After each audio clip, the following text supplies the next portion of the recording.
put my outfit on, and the looks I got from the Chester Barry team in senior management were not impressed.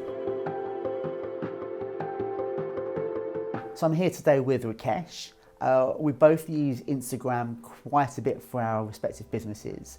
And today we're going to look at some of the images we put out in the last few years, and we're going to dissect them, how we dressed, why we dressed, and comment on each other's looks. Does that sound fair? Yeah. Are we going to be friendly? No. Good.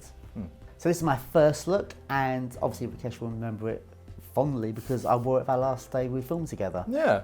So it's a 3-piece flannel Prince of Wales check, which I've worn with a cutaway collared shirt, houndstooth tie, linen pocket square, probably quite a smart suits look. I think what I appreciate most about this though is your use of it's a denim shirt that you're wearing, right? It's a washed out sort of chambray shirt, which Yeah. I'm sort of kind of into at the moment. I'm probably wearing one now. Yes, I'm wearing one now. Yeah. I quite like that because it kind of means that you go from what would traditionally be a very formal 3-piece. And actually it's a nice way to kind of dress it down whilst kind of retaining that kind of elegance, which is really fun. My personal style of dress is I like to dress in a way that to most people, I'm just a bloke in a suit. I'm a smart middle-aged bloke in a grey suit. But to people that like fashion or interested clothing will pick up on the details like the turn-back cuffs and the ticket pocket. The turn-back cuffs are great. I like the turn-back I cuff. love that on a suit. It's very, it's such a subtle flex. Yeah, because again, it's one of those things. If you've got, I like it on a quite conservative suit, like and then just to put a cuff on. I do wear a turn-back. I'm wearing one today, but I do wear a turn-back cuff shirt with a turn-back cuff jacket, and most of my other coats do have turn-back cuffs. Yeah, just bring it on. I like a cuff. So this look I wore for Pity, and it's actually relatively quite proportional and conventional until you go down from the waist. Okay. So it's a 6-on-1 DB Prince of Wales check, really nice kind of drape to it, slightly longer hem. Worn it with the same shirt that I'm wearing today, so it's a brushed cotton cream shirt. Nice. And a nice floral tie, and a really similar patterned trouser, but the trousers are super wide. So with how I wear outfits, I always want there to be something that makes you double take, and the trousers definitely do that in this outfit. I get that. I mean, if you work with a pair of, I guess a conventional choice with a pair of like single pleat natural tapered grey flannels, which isn't, look very smart, but it would have been a more conventional outfit. Yeah, for sure. And because the cloths are so similar, from afar it does look like it's a suit, but they're actually technically separate. No, for sure. So what, is it a pattern trouser as well? Yeah, it's a herringbone. Oh, nice. Yeah. Okay. I love the jacket. I love the breasted. I love the lower busting with the wide lapel and the natural shoulder. It's a good strong look. I think the interesting thing and something that I appreciate most about this outfit is the fact that quite often when people ask me about how to wear certain trousers, basically high rise and the lower DB button placement, usually I get a lot of like shorter guys being like, oh, I can't wear anything high waisted because it's going to make me look really short but it doesn't. It really doesn't. No. I think you're absolutely right. As I come to that, we're both not the tallest people in London. And I often get comments, and obviously you do as well, is that if you're below 5'11", you shouldn't be wearing double-breasteds, you shouldn't be wearing bold patterns, you should wear suits over separates, and you shouldn't wear wide trousers. Yeah, I do all of the above. I think you've answered that. So no, I think, again, as a personal stylist, a lot of people who are a similar height to us don't think they can wear double-breasted, and yes, you can. So no, I think that's a great look. I love the silhouette. I love your confidence of matching a herringbone with a Prince of Wales check in a similar tone, because it does look like a bit like a suit from a distance, but that's a confident look. No, very smart. And I love double-breasted. This look here I did recently when I tried on a sample, so I don't actually own this jacket. You should. I think after this video I would definitely gifted it. It's a beautiful jacket. It's a wool linen silk blend, and I tried it on and I really felt it comfortable. I wouldn't have thought of wearing green, but I'm kind of getting around to green at the moment. I kind of think green is good. And I didn't plan the outfit around what I was wearing, but when I saw the pictures, I just took a picture to get a picture of the jacket. I kind of like the whole outfit. I would not have worn, I don't often wear white jeans. I very rarely wear sneakers with tailoring. Blazer and jeans was my fallback casual look for 3 decades. Nice. And I stopped doing it about mid 2015, 2016 because I felt I was getting into Jeremy Clarkson territory as you get older. But I think this isn't Jeremy Clarkson. Good. I think my favourite thing in particular about this jacket is the actual the button placement. So this sweeping lapel is a really nice button placement. It's actually quite similar to this, except for mine's a one button. Well, it's the same tailor. Exactly. And I think it just kind of it silhouette it has a really nice silhouette to it. But again, just the proportions of the lapel, the way the button plate, and actually the buttons that you said are mother of pearl. They're a So cream mother of pearl, which Great contrasts detail. nicely with the jacket and give it a sportier, sort of more of a jacket look.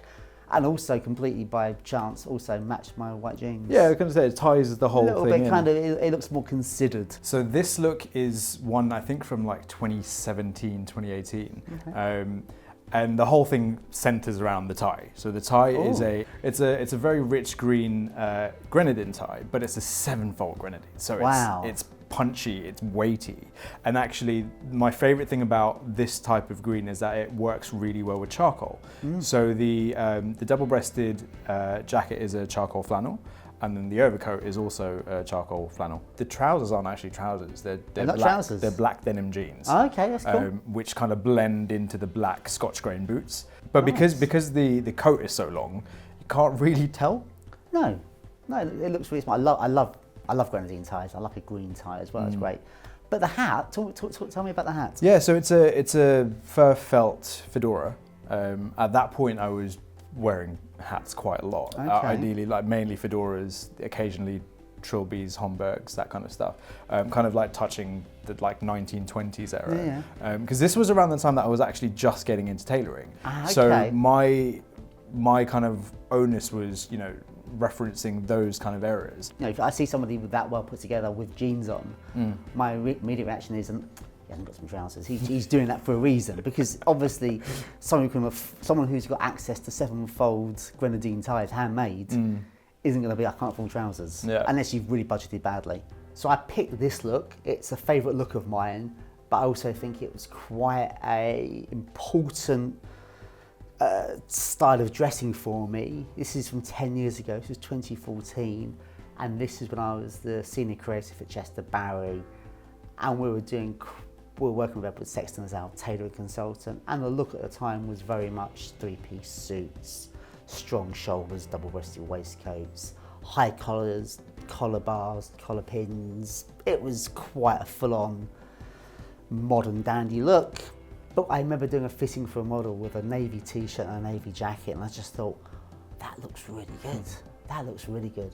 So I took one of the t-shirts home, tried it on with a blazer I had made to wear for presentation. I thought, I'm going to wear this for presentation, and I didn't. And then looking back at it now, it looks like a middle-aged bloke in a t-shirt and a jacket. Don't look twice. But 10 years ago, London Fashion Week, Chester Barry, it was controversial. So I remember after setting all the mannequins up, I put my outfit on, and the looks I got from the Chester Barry team in senior management were not impressed. So much so that I was actually edited out of all the pictures. No way. I wasn't there. The senior creative was not there. You never existed. It never existed. It was too controversial. So looking back, it's how I dress normally. A summer's day, nice blazer, t-shirt. This is really interesting, because I think this is probably like, you bar the fact that you're not a silver fox in that photo. Like anyone was wearing that today on the street, I bet that's a very nice outfit.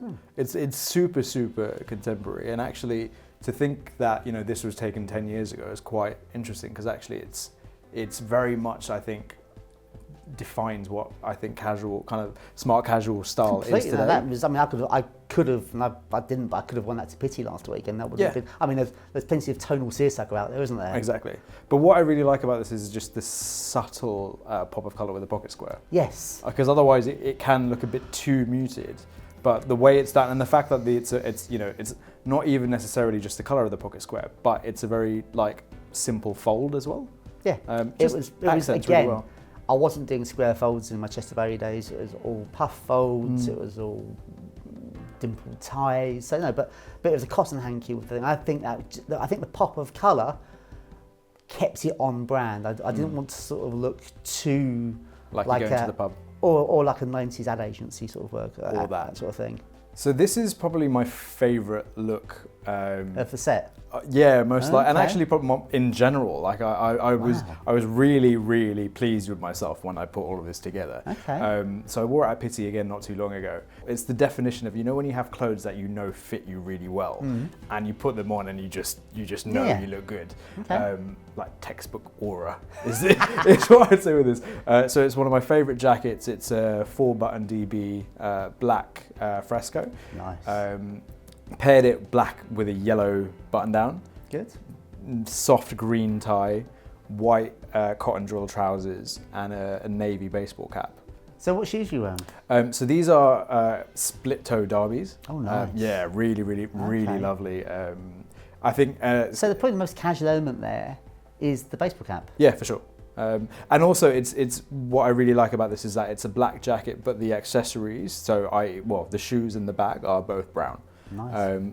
But I think when you have colours like the green and the yellow, and actually to an extent the navy of the cap, Yeah. it weirdly like makes it all work Yeah, quite a well navy together. baseball cap and a black jacket, but no, it's good.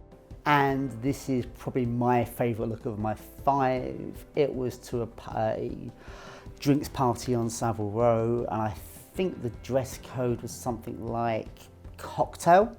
And I'd recently had a brown mohair cocktail jacket made on a whim because Sorry. How do you have that made on a whim?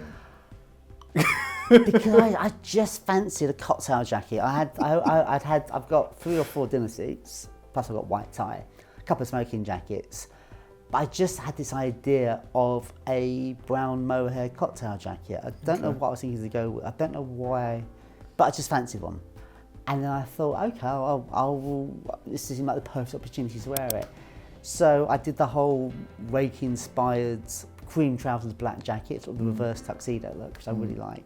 I had an old Chester Barry pleated chambray dress shirt, which I love. And then I wore it with a pair of brown velvet opera pumps with black flat bows. It is really niche, in a niche little world. It was a niche thing. Yeah. But that evening, I thought this was a nice little outfit. You know what? It is cool because I think my favourite thing about this is that, again, from afar, it doesn't look as formal as it actually is. No, it hasn't. It's just, it looks like a blazer and flannels with an open neck shirt. Yeah, exactly. What I wouldn't normally do, and I generally dislike, is I don't like cravats with evening wear. I don't like it. For me, it's far too am-dram. It's that smoking jacket and a spotted cravat. I Just need a whiskey and a cigar. it's like, well, why have you taken your bow tie off and put a cravat on? It feels a little bit fake, a little bit put together. But the colours of that neckerchief just work so well. So I don't wear a neckerchief with one of my own rules, self-imposed rules, is if I wear a neckerchief, I never wear a pocket square. Okay. Otherwise, I don't know, I just don't like it. It's too flouncy. Yeah, fair. It says to go in the cravat. Yeah. Yeah, so this was, again, another Pitti outfit, but this is a particularly cold January. So I basically added another layer to what would have been the initial outfit. So Okay. the Gun Club check sport jacket, the classic kind of off-white shirt, green tie again, the puppy tooth trousers, Nice. and then my brown split-toe derbies. But then I've got a charcoal cardigan in between, just to give me a little bit of warmth without Nice. having an overcoat. Which again, because in terms of context, I'm out running around shooting all day, so having an overcoat can be quite cumbersome. I've always noticed how you dress, and I like the way you dress, but I've noticed there's definitely themes of very subtle pattern clashes. Yeah. You don't do obvious like bold Prince of Wales checks with window paints, but you will mix similar scales like Gun Club and Prince of Wales. To mix Gun Club and Houndstooth, it's sort of the advice you often see. You shouldn't know if you're going to mix checks, make sure of different scales. But you've done similar tones and similar scales. It's almost like a suit gone wrong. Yeah. They would say. Yeah, but I think that's when colour comes into it, because I reckon in this case, if it was too tonal, it would look a little bit strange. Whereas Sure. the brown of the jacket, I think, really complements the slightly muted tone of the greys of the trouser. It's a play on neutrals, I guess. Yeah, but then also because you've got the charcoal cardigan to break it up, I don't think this look will necessarily work without the dark charcoal. No, certainly. I think the charcoal really brings it together because it looks more like a sports jacket, a classic sports jacket look. And I'm noticing a theme. Is that another green tie? It is another green tie. So it's green tie. And how many cream shirts have you got? I mean, that's pretty much my exclusive combination. I don't necessarily actually own as many as you'd think. Like, I think it's I only shirts have or green ties or both. Both. Okay. I think I have a handful of both. Okay, well, that's enough. That's a week's worth. Yeah, exactly. But it's enough to kind of play around with to get a lot of different combinations, because all of my greens are slightly different shades of green. So they accentuate and bring out the rest of my wardrobe. So for my final look, I've got not my oldest suit in my wardrobe, but the oldest outfit from my selection. This is a sample suit I made in 2000. And I decided to put it on during lockdown. Remember COVID lockdown, where we were confined to our houses and homes and flats. And I was just thinking, I've still got this suit. Does it still fit me? And it did still fit me. At the time, probably 20 years later. Nice. And it's just, it reminds me of a moment. It reminds me, it's very much my 90s look. It was where I just moved from one tailor to another. It was a much higher spec. We were getting things made in Italy rather than north of England. So we were getting it was full canvas, handmade buttonholes. So it was a quality I wasn't used to. The cloth covered buttons, the single-breasted peak lapel was kind of cool. It wasn't as obvious then. And then the trousers were cut high-waisted, but then cut straight all the way down. So they were parallel from the knee to the hem. So they look kind of like a little bit of a flare. I find this look quite challenging. And I'm not entirely sure if it is primarily a proportion thing or a colour thing. Like, for love nor money, I don't think I could ever pull off that tie. You managed to do it, but the combination of it being such a strong orange and you know what now is considered still quite a strong blue. Oh yeah. Is punchy. No, for sure. But again, it was that I wanted to get. I thought if I'm going to wear a suit from 2000, I want to. I don't have any shirts from that era, but I wanted to wear accessories from that era. So that was a pre-Tom Ford Gucci. Yeah. It looks like it could be a really interesting archive piece in a museum. It's got that vibe. You can set that in my wardrobe one day. Yeah, fair enough. But yeah, so it was a Gucci tie, which was again my favourite tie of the 90s because it was when Gucci was there. It was a very hot brand in the late 90s, and then the pocket square again, another Gucci. Nice. With matching? Never. But it's like it's could really have fooled me from afar. Vibrant pink with a little bit of orange in it, so it's kind of like Gucci on Gucci, my double Gucci look. Nice. Which I was young. Would it ever leave? Would you wear it tonight if you had to go to another event? No, because again, it's okay. You're looking, oh, that's really cool. You're wearing that suit from 2000. Isn't that amazing? You're wearing a suit from 25 years ago, and it still looks nice and it still fits you. But if I bump into a stranger, they're going to think I'm an estate agent. So this was a bit of a riff on a normal kind of outfit in the sense that I've swapped the jacket for a yukata. So it's a really lovely herringbone fabric. It's essentially like a shorter kimono in more of like a casual kind of style. So hence it's quite short. And I just thought it was really cool. You know, when you dress it up with a shirt and tie. Again, You've styled it as a blazer. Basically, yeah. So I've gone, like, the rest of the outfit is basically what I normally wear. So you've got the white trouser. In this case, it's a blue Oxford cotton button down with the collars undone. And then, you know, a classic green tie, because apparently I don't own any other coloured tie.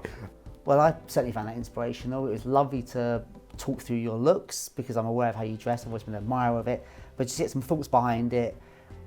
It's been fascinating. Made me think about some other things I'm going to try myself. Nice. And I hope you have as well. As always, comments below. Maybe put your favourite looks and your least favourite looks, and don't forget to subscribe.